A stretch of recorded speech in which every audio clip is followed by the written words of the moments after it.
Kakinada beach front park ని అభివృద్ధి చేసి పర్యాటక ప్రాంతంగా తీర్చిదిద్దేందుకు సంసిద్ధులుగా ఉన్నామని రాష్ట్ర పర్యాటక సాంస్కృతిక సినిమాటోగ్రఫీ శాఖ మంత్రి కందుల దుర్గేష్ స్పష్టం చేశారు. శనివారం Kakinada MP Tangella Uday Srinivas, Kakinada rural MLA పంతం నానాజీ, జాయింట్ కలెక్టర్ రాహుల్ మీనాతో కలిసి మంత్రి కందుల దుర్గేష్ కాకినాడ బీచ్ పరిసర ప్రాంతాలను పరిశీలించారు. ఈ సందర్భంగా మంత్రి కందుల దుర్గేష్ మాట్లాడుతూ ఎంతో అద్భుతమైన సముద్రం ఒకవైపు, పక్కనే ఆనుకునే బ్యాక్ వాటర్ తో కూడిన ఫ్రాక్ మరోవైపు, సమీపంలో పచ్చదనంతో కలిపి సుందరమైన ప్రాంతంగా కాకినాడ బీచ్ పర్యాటకులను ఆకర్షిస్తుందన్నారు. గతంలో కాకినాడ బీచ్ ప్రాంతాన్ని పట్టించుకోకపోవడం వల్ల అభివృద్ధి కుంటుపడిందన్నారు. గతంలో కేంద్ర ప్రభుత్వ సహకారంతో స్వదేశీ దర్శన్ పథకం కింద కొన్ని అభివృద్ధి కార్యక్రమాలు ప్రారంభించినప్పటికీ వాటిని పూర్తి చేయడంలో అశ్రద్ధ వహించారని తెలిపారు. కూటమి ప్రభుత్వం అధికారంలోకి వచ్చిన వెంటనే రాష్ట్రంలోని పర్యాటక ప్రాజెక్టులను పట్టాలెక్కించాలని భావించిందని, తద్వారా పర్యాటక రంగంలో అభివృద్ధి సాధించాలని సంకల్పించింది అన్నారు.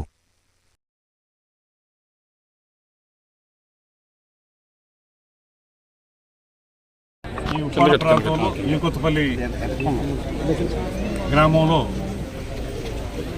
SIHM state institute of hotel management building, దీన్ని పూర్తి స్థాయిలో అన్ని హంగులతోటి పూర్తి చేసి వాడుకలోకి తీసుకురావాలనేటువంటి ఆలోచన ఈ ప్రభుత్వం చేస్తూ ఉంది.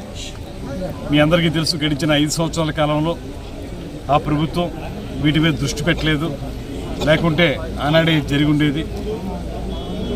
ఒక మంచి ఉద్దేశంతో ప్రారంభించబడినటువంటి ఈ విద్యా సంస్థ సరిగ్గా రాజకీయ నాయకత్వం సరైనటువంటి దిశానిర్దేశంతో పనిచేయకపోవడం వల్ల గడిచిన 5 సంవత్సరాల కాలంలో ఈ రకంగా ఇది హోటల్ మేనేజ్మెంట్ సంబంధించి ఇక్కడ రమారమి 300 మంది విద్యార్థులు చదువుకోవడానికి అవకాశం కల్పిస్తూ ఉన్నారు. అందులో సగం వరకు గ్రాడ్యుయేషన్ కోర్సు, మిగతా సగం డిప్లొమా కోర్సులు ఉన్నాయి. ఈ ఇన్స్టిట్యూట్ని కనుక మనం తొందరగా ప్రారంభించగలిగితే అనేక మంది ఈ ప్రాంతవాసులందరికీ కూడా ఉపాధి కలిగించేదానికి అవకాశం దొరుకుతుంది. ఇవాళ మనందరికీ తెలుసు, హోటల్ మేనేజ్మెంట్ అంటే చాలా ప్రాముఖ్యత సంతరించుకున్నటువంటి ఒక రంగం. ఆ రంగంలో ఉద్యోగ అవకాశాలు కూడా చాలా పెరుగుతూ ఉన్నాయి. నెంబర్ ఆఫ్ హోటల్స్ వస్తున్నాయి. ఆ హోటల్స్లో మనకి కిచెన్లో కానీ, ఫ్రంట్ ఆఫీసులో కానీ, హౌస్ కీపింగ్లో కానీ, ఈ అన్ని విభాగాల్లోనూ కూడా ఇక ట్రైనింగ్ పొంది ఆ అర్హతతోటి వాళ్ళు ఉద్యోగాలు చేసుకోవడానికి అవకాశం ఉంది. అయితే ఇక్కడ తొలి రోజుల్లో ఉన్నటువంటి న్యాయపరమైనటువంటి చిక్కుల వల్ల కానీ, ఇక్కడ స్థానికంగా కొంతమంది కోర్టులో వేసిన కేసు వల్ల కానీ కుంటుపడింది. దాంతోపాటు గడిచిన 5 సంవత్సరాల కాలంలో రాజకీయ నాయకత్వం చిత్తశుద్ధి లేకపోవడం వల్ల కూడా దీన్ని పూర్తి చేయలేదు. ఇవాళ మేము స్పష్టంగా ఇక్కడ ప్రధానంగా శ్రీ పవన్ కళ్యాణ్ గారు ఇలాంటి ప్రత్యేకమైన అంశాల మీద దృష్టి పెట్టి శ్రద్ధ పెట్టేటువంటి నాయకుడు, జనసేన పార్టీ అధినేత శ్రీ పవన్ కళ్యాణ్ గారు, వారు ఇక్కడ ఈ ప్రాంతానికి మంత్రిగా ఉండటం, అదేవిధంగా ఉదయ్ శ్రీనివాస్ గారు ఇక్కడ ఎంపీగా ఉండటం, అదేవిధంగా మర్రెడ్డి శ్రీనివాస్ గారు ఇన్ఛార్జిగా ఉండటం, వీరందరూ కలిసి దీన్ని ఏ రకంగా అయినా సరే పూర్తి చేయాలనేటువంటి ఆలోచన చేస్తున్నారు. ఇది టూరిజం డిపార్ట్మెంట్ కిందే ఉంది కనుక టూరిజంకి కేంద్ర ప్రభుత్వం ఇచ్చినటువంటి ఫండ్స్ ద్వారా ఇది నిర్మిస్తున్నాం కనుక ఖచ్చితంగా దీన్ని రాబోయే రోజుల్లో ఏమేమి అడ్డంకులు ఉన్నాయో చూసి ఆ అడ్డంకులను తొలగించి దీన్ని త్వరితగతిన పూర్తి చేసి ప్రజలకు ఉపయోగపడే విధంగా దీన్ని తయారు చేయడానికి టూరిజం డిపార్ట్మెంట్ తరఫున మేము, స్థానిక నాయకత్వంగా వారు అందరం కలిసి కృషి చేస్తాం. మన డిప్యూటీ సీఎం గారి దృష్టిలో కూడా ఉంది ఈ అంశం. మళ్ళీ ఇంకోసారి వారితో మాట్లాడి వారి యొక్క మార్గదర్శకత్వంలో వారు ఇచ్చేటువంటి సూచనలు దృష్టిలో పెట్టుకుని దీన్ని త్వరితగతిన పూర్తి చేయడానికి అవసరమైనటువంటి నిధుల సమీకరణ కానివ్వండి, న్యాయపరమైన చిక్కుల నుంచి బయటపడడం కానీ ఇవన్నీ చేపట్టి దీన్ని వెంటనే పూర్తి చేయడానికి కృషి చేస్తాం. సభ్యులు నానాజీ గారు, స్థానిక పార్లమెంట్ సభ్యులు తంగెళ్ల ఉదయ్ శ్రీనివాస్ గారు, జేసీ గారు, ఆర్డీ గారు అందరం కలిసి విజిట్ చేయడం జరిగింది. ఇప్పటికే స్వదేశీ దర్శన్ స్కీమ్ కింద కొన్ని కట్టడాలు ఇక్కడ నిర్మించున్న సందర్భంలో గడిచిన 5 సంవత్సరాల కాలంలో వాటి అతిగతి పట్టించుకునేటువంటి ప్రభుత్వం ఉండటం వల్ల ఇవన్నీ కూడా పడకేసినటువంటి సందర్భం మనం చూసాం. అందువల్ల ఇవాళ ఈ ప్రభుత్వం మళ్ళీ కొత్తగా వచ్చిన తర్వాత ముఖ్యమంత్రి గారు కానీ, డిప్యూటీ ముఖ్యమంత్రి గారు కానీ వారి యొక్క ఆలోచన సంపూర్ణంగా ఆంధ్రప్రదేశ్ రాష్ట్రాన్ని పర్యాటక అందంగా తయారు చేసే విధంగా దీన్ని తయారు చేయాలనేటువంటి ఆలోచన చేస్తూ ఉన్నారు. అందువల్లే తొలి రోజు నుంచి వాళ్ళ వరకు కూడా మనకు ఉన్నటువంటి ప్రకృతి సౌందర్యాన్ని పర్యాటక రూపంలో ప్రజలందరికీ అందించాలనేటువంటి ఆలోచనతో అనేక కార్యక్రమాలని చేపడుతూ ఉన్నాం. దీనికి కేంద్ర ప్రభుత్వం యొక్క సపోర్ట్ కూడా చాలా పెద్ద ఎత్తున లభిస్తుంది. ఈ మధ్యకాలంలో కేంద్ర ప్రభుత్వం కూడా టూరిజం మీద బాగా దృష్టి పెట్టి వారు స్వదేశీ దర్శన్ అనేటువంటి ఒక స్కీము, అదేవిధంగా మనకి ప్రసాద్ అనేటువంటి మరొక స్కీమ్, అది టెంపుల్స్కి సంబంధించి ఇలాంటి స్కీముల ద్వారా మనకి ఈ రాష్ట్రంలో కానీ దేశంలో కానీ పర్యాటక వృద్ధి కోసం వాళ్ళు ముందుకు వస్తూ ఉన్నారు. ఈ సందర్భంగా కొత్త కొత్త ప్రాజెక్టులను తయారు చేయడానికి వీలుగా మేము అనేక ప్రతిపాదనలను తయారు చేసాం. వాటిని పంపుతున్నాం పైకి. డిపిఆర్లు రెడీ చేసి రేపు అక్టోబర్ 15 తర్వాత వాటన్నిటిని కూడా ఒక్కొక్కటిగా ఆచరణలోకి తీసుకురావడానికి ప్రయత్నం చేస్తాం. దాంతోపాటు ఇవాళ ఏదైతే ఈ కాకినాడ తీర ప్రాంతం ఉందో, ఈ తీర ప్రాంతంలో ఉన్నటువంటి ఈ బీచ్ ఏరియాని పూర్తి స్థాయిలో పర్యాటకులను ఆకర్షించే విధంగా తయారు చేయాలని ఇప్పటికే ఇక్కడ 16 రూములు తయారై ఉన్నాయి. దాంతోపాటు కెఫ్టేరియా రెడీ అయింది.